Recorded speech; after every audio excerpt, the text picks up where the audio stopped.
I finished Heavenly Tyrant. This was actually the last book I read in 2024. I literally finished it as like the clock struck midnight and all of the like fireworks started going off, and holy shit, what a way to end the year. This was insanely good. It was, oh my god. Really quick, check my reposts, help who you can and keep yourself informed. This takes place immediately after Iron Widow, so Zetian has just like announced herself as empress to the whole country and like inadvertently tied herself to Xinjiang, and they've both uncovered some absolutely fucking insane information about the gods that they worship, but they can't even like address that now because the country again is in turmoil. So like Xinjiang immediately steps up and starts like trying to set up a government that is more labor focused, but like there's a lot of like revolt from like the people from the old government who want to go back to the way it was. Meanwhile, Zetian is like focusing on helping not only like the female pilots, but also like the common woman. And meanwhile, they're biding their time so they can address the real problem of this story, which is capitalist greed, I guess.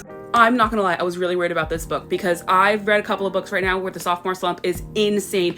And I was worried specifically about this one because there was such a delay in like it coming out, and I was like, oh my god, what if this is awful? It's not. Oh my god, it's so fucking good. It's such a turn from what Iron Widow was. Iron Widow was very much like an action-packed thrill, like Pacific Rim, robots fighting monsters, so fucking cool. This is very different. It's much slower. You get to spend a lot more time and like all of the things that are happening. And the thing that's happening is like a laborist revolution, which is so interesting that we get to spend all this time in the government and like the different ways that they're trying to like reinstate basically what was the old ways, because Xinjiang has already done this in its previous timeline, but immediately after he died, it all got undone and they instated the really awful regime that they had before in Iron Widow. And so like he's trying to like fix that back, but obviously there's like a lot of pushback because everyone's like, hey, we like the way it is, we like being rich and on top, but like, oh my god, it's so crazy. And one thing I really appreciate because of how much slower this book was is we really got to see like the consequences of all of the actions that the characters are taking, especially as it like pertains to like them trying to develop a government, because like sometimes they would like overlook something and they realize how much of a flaw in the system that was and they'd have to like fix it,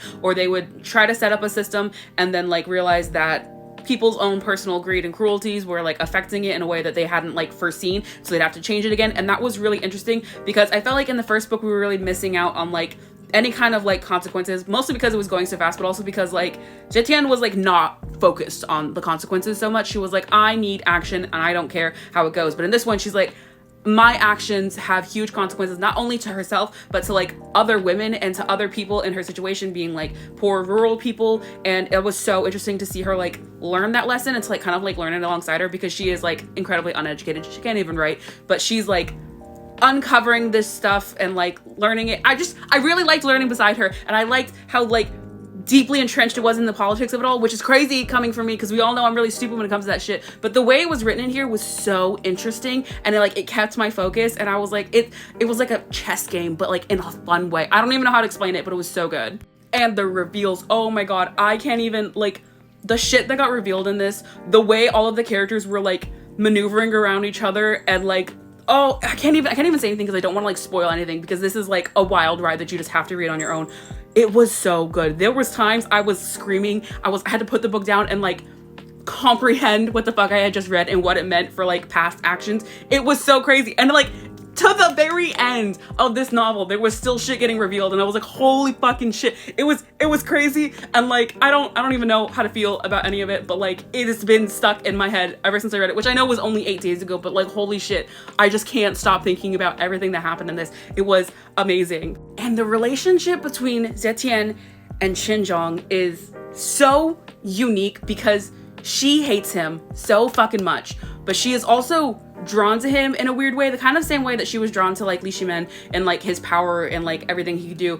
She's kind of drawn to Xinjiang in the same way, because he is very powerful and he's very self-assured and like he knows what he wants, and that's a little bit attractive for her, but she also like hates herself for wanting that. And there are a lot of times when she's like battling not only like everything he's doing, but like herself for like wanting to give in. And like even that was not what it seemed on the surface, because like I didn't think she was gonna, oh god, oh my god. I feel like I can't really say a lot because so much of the story needs to be like experienced. So much of like the twists and turns and like the way the characters interact with each other and how they end up needs to be like experienced like firsthand. Like there's no amount of me explaining to you that would get your attention other than saying like, you have to fucking read it. Like this was just so fucking good in a way that's so different from Iron Widow, because I'm not gonna lie, Iron Widow was like a little chuny. It was a little cringe fest. It was very much like high camp, high anime stakes, and that's what was fun about it. This is like definitely a little bit more highbrow. Like I'm really impressed with the way Jiren was able to like elevate this second novel and the way it needed to be done, because it would be so easy to just kind of like brush the whole like building a government under the rug and like just have like Jitian do whatever the fuck. But like the fact that it was so grounded in like real life political maneuverings was so interesting, and like the little details of that too, like the iron and the sickle that they both used. Oh my fucking god, just all of these little details that were like so important. And like Jiren, bless your heart, that was so fucking amazing. All of that. Without giving too much away, I really appreciated Jetien's like character growth in this. Not because it was all like positive and for the best, but because there was a lot of stuff that she had to like give up, a lot of like her own personal like beliefs that she kind of had to like bend a little bit in order to fit the world that she was building. And like it was so interesting to see her come up to this part where like in volume 1 she would have just like bulldozed through it and been like fuck the consequences, but again this book is all about the consequences of her actions and like learning that shit. And like I loved that so much, and I thought it was so interesting to see the way that she was learning to play this political game that she refused to play earlier. And like it wasn't great for her, like I feel like my heart breaks for her, but also like it was so sorely needed for her to like grow up a little bit and realize like sometimes you have to tell these lies, and like that's actually the best thing for some people, because otherwise it's just gonna ruin their fucking life. Like oh my god, the shit. And like I hate even saying that, because again that feels like such a weird like governmental thing to say, but like dude, the shit, like the level of things that she is handling, the level of secrets she knows, you can't fucking tell people the truth of that, because like what the fuck. Oh my god. Kind of related to the last point, but something I can actually talk about. I really enjoyed the growth that like Jetian had with her relationship towards like other women, because in the first book it was very much like every woman she met was either with her or against her, and like that's a very typical like idea to have like for a girl her age, but I liked it in this one. It like developed further, like to her realizing that like they're all having the same goal, but they're not all going on the same journey. Like it's different for everybody. And especially like the concessions that you make in your day-to-day life are gonna look different from like woman to woman. And I appreciated that she finally like realized that and like grew into that like understanding of like feminism. Like it wasn't just the I hate men kind of feminism. It was like women helping women kind of feminism. And like she had her whole like group, like not just the Iron Widows that she was like reinstating and like helping to build up and like helping them get to where they needed to be like as pilots, but also like the group of like women led shelters. I think Yellow Sashes, the name is escaping me, but I liked the camaraderie she had there, and like all of the women that she was like surrounding herself with, a little bit forced, but still like she was like building up this like strong team that was gonna last for a very long time. I almost spoiled something there, but like oh my god, I really enjoyed that. I enjoyed seeing that. I loved seeing her growth. Like oh my gosh.